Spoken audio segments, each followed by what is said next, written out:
ជំរាបសួរអ្នកទាំងអស់គ្នាថ្ងៃនេះយើងនឹងធ្វើការដំឡើងនិងធ្វើតេស្តនៅកុំព្យូទ័រហ្គេមកម្រិតដំបូងមួយដែលមានតម្លៃសមរម្យតម្លៃរបស់វាគឺ$399ហើយសម្រាប់ spec របស់វាវិញយើងប្រើ CPU Pentium ចំនួនទី7 G4560 RAM DDR4 8GB ដែលមាននៅភ្លើង RGB Hard disk 500GB និង graphic យើងប្រើ GTX 1050 Aero 2G ពីក្រុមហ៊ុន MSI ហើយវីដេអូនេះផងដែរវាអាចនឹងវែងជាងរាល់ដងបន្តិចដោយសារតែយើងធ្វើការរៀបរាប់លម្អិតអំពីវិធីនិងគន្លឹះខ្លះៗក្នុងការដំឡើងនៅម៉ាស៊ីនកុំព្យូទ័រនេះបាទអញ្ចឹងសូមតាមដានជាមួយខ្ញុំដូចតទៅ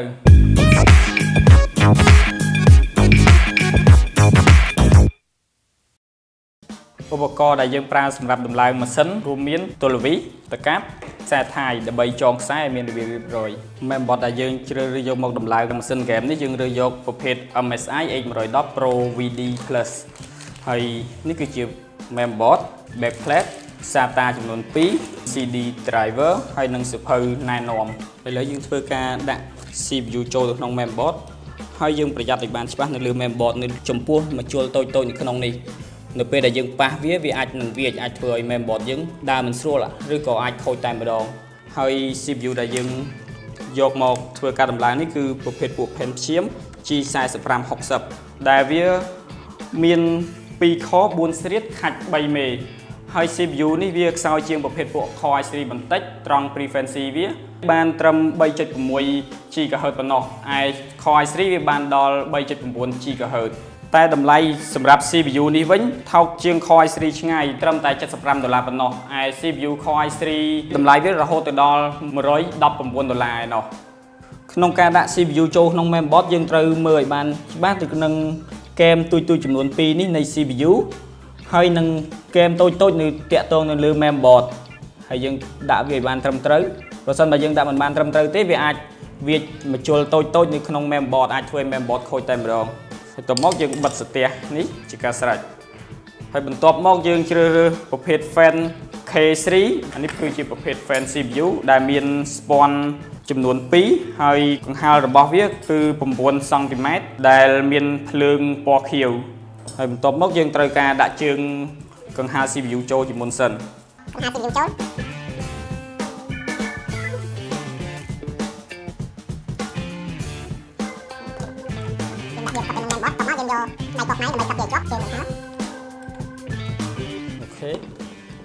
មួយវិញទៀតយើងត្រូវដាក់ទឹក CPU ចូលនៅពេលដែលយើងភ្លេចដាក់នៅទឹកនេះវាអាចធ្វើឲ្យ CPU យើងឡើងកម្ដៅខ្លាំងហើយអាចឆេះតែម្ដងយើងដាក់មកល្មមបន្ទាប់មកយើងកុំភ្លេចបកថង់នៅលើកង្ហារ CPU នេះចេញអូខេនៅពេលដែលយើងដាក់កង្ហារ CPU នេះយើងត្រូវមើលពីចរន្តខ្យល់យើងដាក់នេះដើម្បីឲ្យវាស្រូបកម្ដៅចេញទៅខាងក្រៅដើម្បីឲ្យកង្ហាររបស់ cache ស្រូបនៅកម្ដៅនេះចេញហើយតបមកយើងកុំភ្លេចដោតនៅខ្សែផុនកង្ហារ CPU នេះ RAM ដែលយើងយកមកដំឡើងម៉ាស៊ីនកុំព្យូទ័រនេះគឺជា RAM ប្រភេទ Superlux 8GB ហើយវាបំពាក់ទៅដោយភ្លើង RGB ដ៏ស្រស់ស្អាតហើយនៅពេលដែលយើងដាក់ចូលទៅនឹង Mainboard យើងត្រូវបើកនឹងស្ទះនេះហើយបន្ទាប់មកយើងមើលទៅនឹងទំហំ RAM យើងវាមានបែងចែកជា2វាមានមួយចំហៀងខ្លីមួយចំហៀងវែងយើងត្រូវដាក់ឲ្យបានត្រឹមត្រូវទៅនឹង Mainboard ផុនយើងនៅពេលដែលយើងដាក់គ្រាន់តែចកត់វាទៅវានឹងជាប់ជាការស្រេច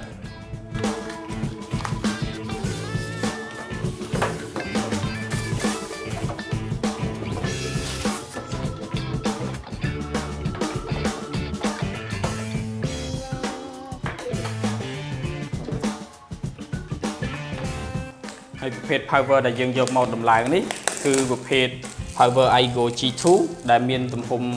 350 W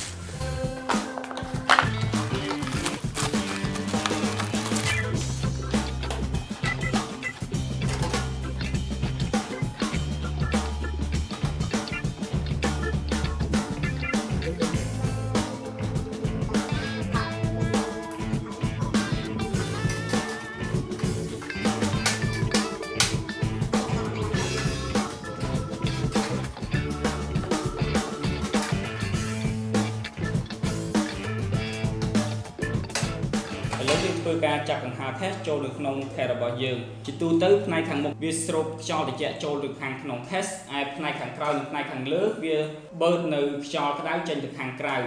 សម្រាប់ចរន្តខ្យល់យើងអាចមើលទៅលើគំនូសព្រួញឬក៏ម្យ៉ាងទៀតយើងអាចមើលទៅលើ mainboard នៃកង្ហារដែលផ្នែកនៃ mainboard នេះគឺជាផ្នែកខាងក្រោយឯ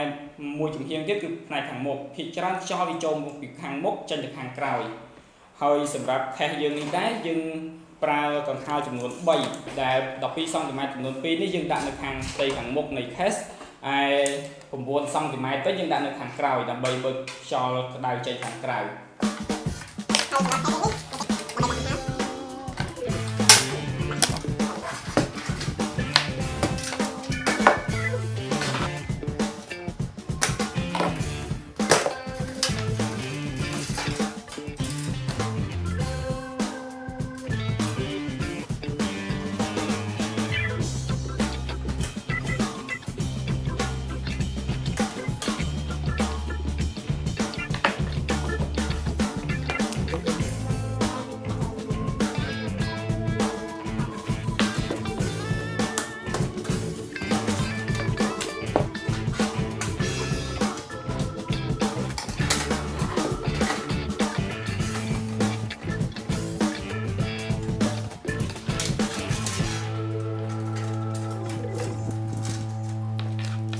ឥឡូវយើងធ្វើការដោតខ្សែចូលទៅលើ mainboard ដែលខ្សែខាងលើនេះគឺសម្រាប់ CPU ដែលមានចំនួន4 pin បន្ទាប់មកទៀតយើងដោតខ្សែ24 pin ចូលទៅកាន់ mainboard ខ្សែ USB 3.0 ខ្សែ SATA Pon hard disk ខ្សែ audio ដែលយើងត្រូវដោតចូលទៅក្នុង mainboard នេះគឺជាខ្សែ USB 2.0 ហើយចុងក្រោយនេះយើងធ្វើការដោតខ្សែតាក់ទងទៅនឹង power និងខ្សែ restart យើងអាចមើលការណែនាំនៅក្នុងសៀវភៅដើម្បីមើលពីរបៀបដោតខ្សែនេះបានដោយសារតែ mainboard របស់យើងមួយវាខុសគ្នា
អូខេឥឡូវម៉ាស៊ីនកុំព្យូទ័រដែលយើងដំឡើងនេះគឺរួចរាល់ហើយឥឡូវយើងចាប់ផ្ដើមធ្វើ test game ដែល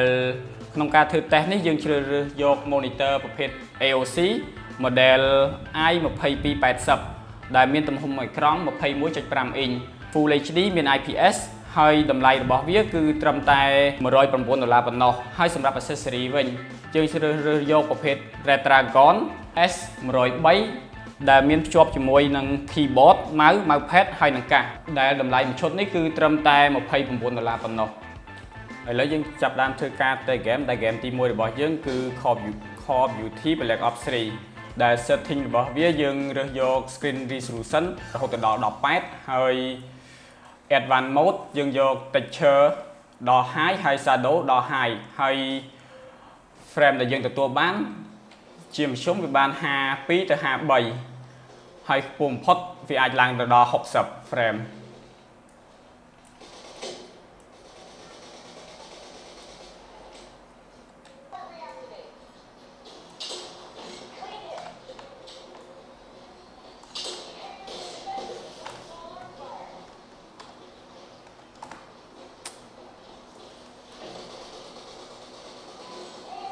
ហ្គេមបន្ទាប់របស់យើងតេស្តហ្គេម Battlefield 1 ដែល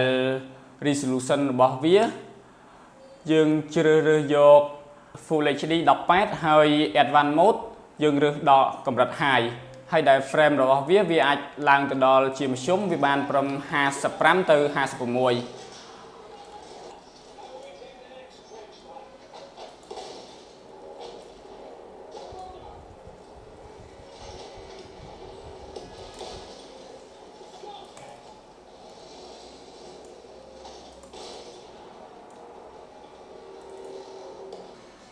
ហ្គេមចុងក្រោយរបស់យើងយក game GTA 5 យកមកធ្វើការ test ហើយដែល resolution របស់វាយើងជ្រើសយក Full HD 18 ហើយកម្រិត texture របស់វាយើងយកត្រឹម normal ហើយ shadow យើងយក high ហើយ frame ដែលយើងទទួលបានគឺ59ទៅ60ជាមធ្យម